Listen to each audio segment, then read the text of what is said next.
25 saat je, Datuk Ali Shukri telah pun kaut untung dengan jual handbag dia.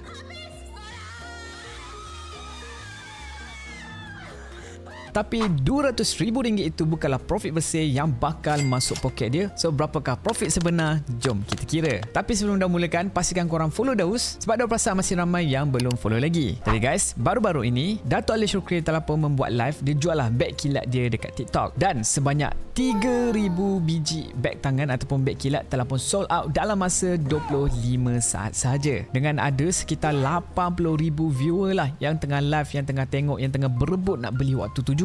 Dan setiap beg harganya sekitar RM65. So memang kita boleh nampak lah dia punya marketing memang cun dan juga harganya masih lagi mampu milik. So berapakah sales yang dia buat? Jadi satu beg RM65, kita darabkan dengan 3,000 unit, maka revenue dia, sale dia adalah RM195,000. Dan yang paling penting dalam masa kurang setengah minit. 190k dalam masa 20 minit. Memang mind blowing. Tapi berapakah untung sebenar yang dia bakal dapat? So korang kena tahu TikTok dia akan ambil commission dan itu untuk fashion sekitar 9% and then akan adalah processing fee sekitar 3.78%.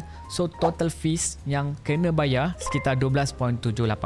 So untuk kira fee TikTok RM195,000 tersebut kita darabkan dengan 12.78%, maka fee yang kena bayar dekat TikTok adalah RM24,000. Dan kos untuk satu beg ini, satu unit dianggarkan sekitar RM25 seunit, yang mana kita beli pure leather secara borong lah daripada kilang di China ataupun OEM di China. Jadi kos untuk produk RM25, kita darab dengan 3,000 unit, maka kos untuk beg adalah RM75,000. So now kita nak kira untung bersih. Revenue 195k, tolakkan dengan TikTok fees 24k, tolakkan lagi dengan kos produk tersebut sekitar RM75,000, maka profit bersih yang Datuk Ali Shukri buat dalam masa 25 saat adalah RM95,000. So dia punya margin nak dekat 50% lah. Jadi bagi Daus, apa yang dia buat ni memang tepat. Margin yang dia buat ni memang sangat-sangat okey lah. So korang rasa berbaloi tak Ali Shukri dia buat sale macam ni secara live? Cuba korang komen adakah bag dia ni okey ataupun tidak. Dan make sure korang like video ni dan juga follow Daus supaya kita boleh buat kira-kira video yang macam ni lagi banyak lah untuk korang semua. So guys, itu saja daripada Daus. Jumpa lagi pada video akan datang. Ciao.